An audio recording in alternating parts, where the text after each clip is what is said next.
Today, welcome to the Cybersecurity Boardroom.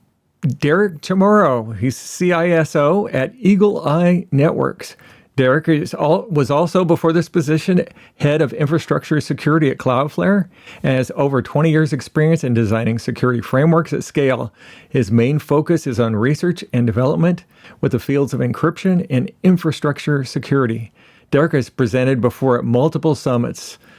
For example, Blockchain West Summit, deep inspection of big data on the blockchain, Google Next on migration and DDoS defenses to the Google Cloud, Linux Security Summit 2020, encrypting memory at scale, RSA conference on how to distribute keys securely for 20% of the web. He earned a BS from Texas A&M and owns more than 40 global patents related to cryptography, key management, and distributed ledger technology. From your background, Derek, I say you take this profession seriously. I know. So what am I doing taking a leadership role, right? Yeah, really. I'm deep down in tech, so. Yeah. Can you tell us a little bit about how the path that you took on the way to getting here? Oh yeah, I kind of stumbled upon it. I started out in tech support. I was working for a cable company. It was the sixth largest cable company in the United States. And then I got kind of lucky because I was kind of working in the background. It's like understanding how a video feed gets from a satellite to your set-top box.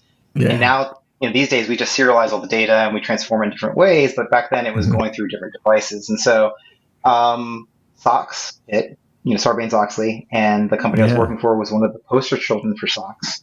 And so one of the requirements is that we had to start a security, department. And so literally this new security manager came through, walking through hallways and asking who wants to join the security team.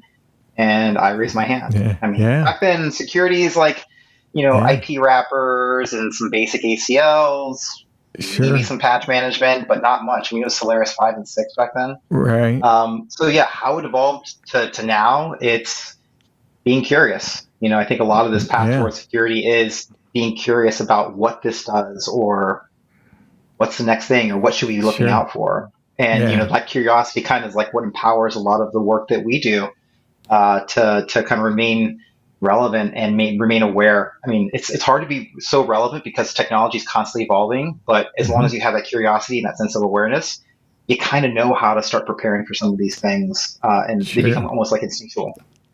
Yeah. So, now that you're at Eagle Eye, can you walk us through some of your initial assessments, your thought process on how you're going to evaluate that network? And it's like, okay, here's what we got to do. And what do we have to do first? Anyway. That's the glaring question, right? It's like, how do you learn your environment? And a lot of times the approach is, like we're going to do a gap assessment. We're going to see what everything that's being done incorrectly or wrong. And I like to reverse that. I like to see what's being done right. Like, what are you doing right? Yeah. And that way you can see, do I need to fortify something or do we need to really implement something? I would rather see the roads that are already paved versus the broken bridges. In doing so, you're kind of also reinforcing the partnerships that you have to build. You want to be a bridge builder. You don't want to be a bridge burner. And it's so easy to do that in your first 30, 60, 90 days. So you're going to be interfacing with different leadership teams, different engineering teams, potentially your board. And so the response that you get from everybody equally should be one that's going to be positive, that, you're here to help navigate change if it's needed, or you're also there to help establish something completely new. And the only way you're going to do that is playing kind of like the role of a politician. You have to sell this idea. Because, again, technology is easy. Changing culture is very, very hard. And, it's not to say that everything is perfect from where I'm going to, but it's the fact that, we're navigating these waters and determining, what's best. And so, at this 90-day point, you can really start seeing part of that gap assessment is, hey, this is what we're doing right. This is where we can improve. And this is where we really need to, be focused on for the rest of the year. Right. Have you actually gone into detail, like laying it out that 30, 60, 90 days, or you have some priorities? Go ahead. I'm sorry. I would say if you're going into a very structured environment, they probably have, you're probably coordinating them kind of like the way, SDLC works with like planning sprints. Hmm.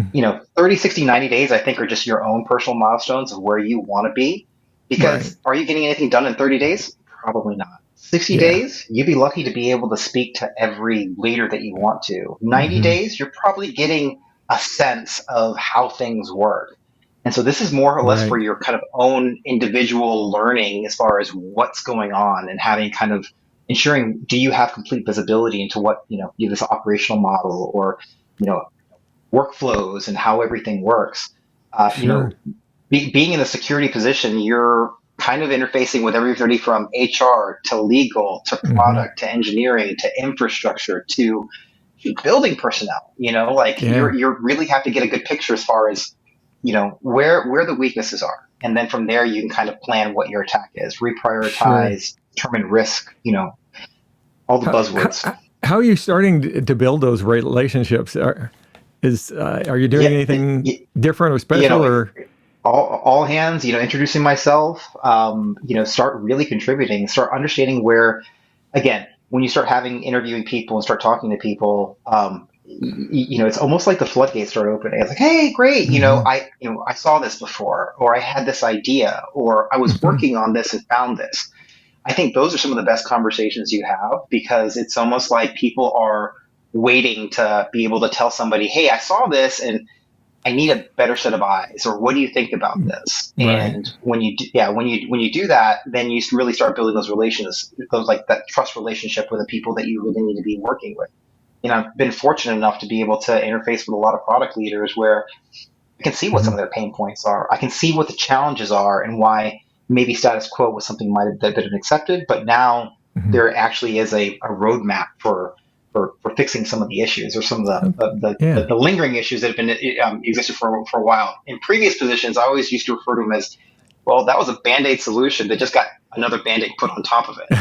And so or what was the Yeah. analogy I gave you? The analogy I gave the other day is like, if you keep on coming home with a bunch of cuts, I'm not going to keep on giving you band-aids. I'm going to take away the knives.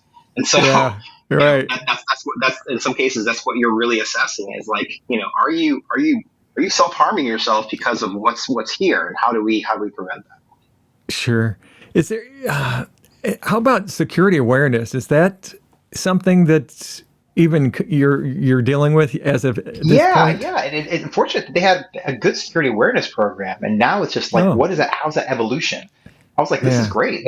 I come into it and like, it's part of compliance where you have to have a security Hmm. awareness training program, and I realize it's actually good. What we're doing Good. now is like now how like we have a good starting point. One of the things that I was Yeah. able to look at is like, Right. you guys do security awareness well. There's actually posters. There's visibility into Oh, this. wow. And That's pretty and good. so, but now how do we evolve that? Yeah. Because as you Yeah. know, security awareness is never static. How can No, we? And no, now that it's we've seen like different types of phishing campaigns come about with SMS based phishing, QR based phishing, now we augment that and we add that to the program and make people more aware. right. How about, are you seeing any particular threats that are standing out in the cloud industry as a whole? Or you're just saying the Earth, the moon, and the stars all together? Yeah, it's some of them are foundational. Like how can we Uh-huh. how can we establish something that wasn't established there? And other ways are we kind of remain consistent. Hmm. As a cloud-ish provider, you own a Hmm. lot of equipment, and then there's Hmm. also this concept of the services you subscribe to. So how do you remain consistent no matter where your service may live? I think that's the Sure. biggest thing. Is like when you start Yeah. really, you know, threat modeling this, you realize some of those same attacks have the same level of visibility. So how do you translate those traditional controls into cloud-based controls and ensuring that it's very consistent, that the Yeah. visibility that's being presented is, oh no, that's actually an API that should be publicly available, that's authenticated and whatnot, Hmm. versus something internal that should never be exposed. Let's fix it. Hmm. Gotcha. How about balancing the need for robust security versus having the agility to deal with the business needs? Yeah, I think it's how do you balance practicality. Hmm. We can attest this all the time. Security can be the most hated organization, Oh, yeah. most hated Sure. business unit in an organization. Right. So do you come at it with guns ablazing and saying, we got to change everything, because I'm the new sheriff in town? Sure. No, I Yeah. mean, again, a Yeah. lot of it is like when you understand those pain points, prioritizing them, and then again, selling that idea. And sometimes it is, in order for us to net new business by implementing these specific features, we're going to be able to, grab those government contracts or get one step closer to having some kind of, Hmm. certification to be able to net those new deals. So you're going to see the business value when you are able to quantify, the net new amount for Hmm. being able to put in some of these controls. And security is always a cost unless you're actually Yeah. building security features that you sell. So Sure. Exactly. 99% of the time, it's always a cost. And so we Oh have to yeah. justify that. But if you're Sure. justifying that by brand protection and also being a cybersecurity company, showing that you're doing good internal housekeeping, it'll Sure. always do you a solid. So yeah, I think it's a lot of it's just that justification and showing that the cost will offset by the amount of net new business you can get. Sure. How about that dreaded phrase, cybersecurity skills gap? I think part of the investment that you make as far as how you protect things within your organization should also include how do you ensure that the talent that you've been able to acquire and come work for you Hmm. still remains interested. If you're Right. not helping them to reinforce their skills and helping them to learn new skills, they're going to go somewhere else where they can. And so it's not Sure. saying that, hey, you're going to work on the most creative thing in the world. It's just the fact that you Hmm. have the ability to be able to learn new things, again, because, security is never stagnant and so shouldn't be your personnel. I'm Yeah. a big fan of cross training. I'm a big fan of having a security engineer sit with an SRE, and learn, how things are done Hmm. internally, learn from their playbooks, help them write their Right. playbooks, allow them to help them write our playbooks as well. Sure. At the same time, too, conferences are still a big thing. Can you send the entire team to, Black Hat DEF Yeah. CON 1 year? Probably Yeah. not. Yeah. But it also, I think it also encourages them to be better speakers and present ideas. You worked on something cool, awesome. Let's Yeah. package this. Let's get it presented. Let's submit an abstract and see if you can present it. Sure. Yeah. That's a huge win under their belt for them to be Oh able to yeah. present an idea, not just, ideate it, but actually be able to present it amongst a bigger crowd than just, a lonely engineering team. Are how about just trends and some future cybersecurity trends? Are there any particular types of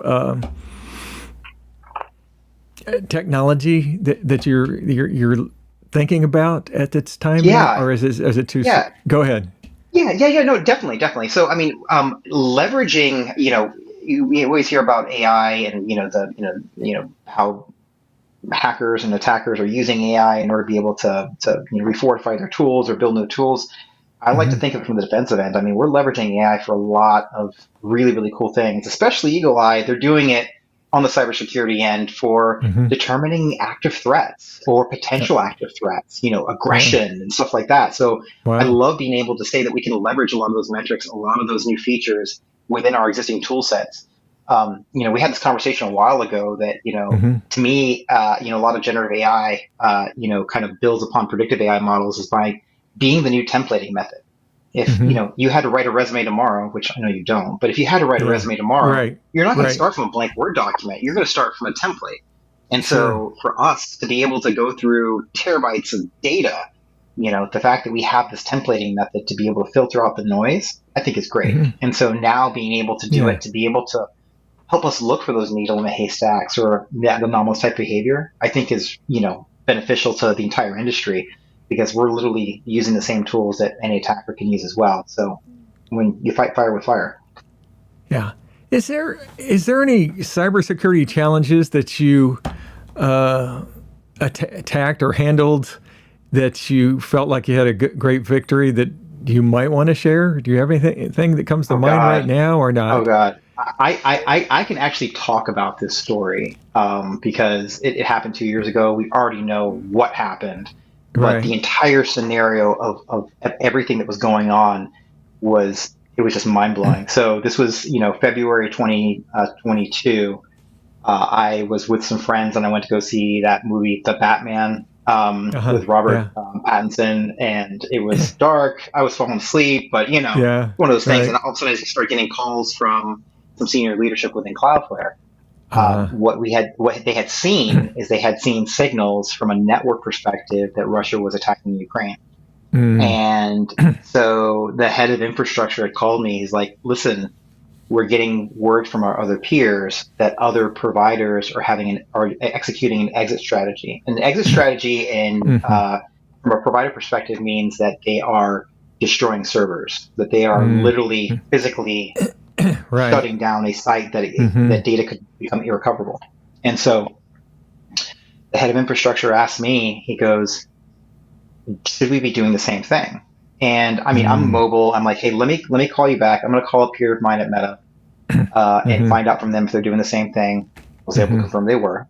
And so Hmm. then I started doing an inventory of all the systems that we had. And so I Mm, started looking. I'm like, calling back. I'm like, no, we're good. hmm. If the GRU were to get hands on our systems, they would just be a heavy paperweight. We encrypt Hmm. memory. We Hmm. do some pretty advanced encryption on our disks. Hmm. Have a hardware root of trust. If they were able to sever anything or pull anything or try to JTAG in, get any debug output, it would effectively be garbage. And Hmm. so, since we were part of considered critical infrastructure because we were keeping a lot of government services up and people were using our Sure. VPN client to be able to keep this information, actually get active data, it was imperative that we kept our key data center up. And Hmm. so I said, no, we're good. Yeah. And Yeah. that was the story. The blog post Yeah. came out about it a few months after, but I felt like, man, that was such a good win because I'd implemented a good program. We Right. had everything there. It was solid. We were able to build upon that too. And, 2 years later, 2+ years later, data center never went down. It was still up. And so like, that's That's been my great. That's big great. sense of pride that like I was able to contribute to that. That's good. That's really good. If there was, for a final question here, how would you measure a success of a cybersecurity program, whether it's this situation or just in general? Oh man. I mean, So I know that may be pretty the wide.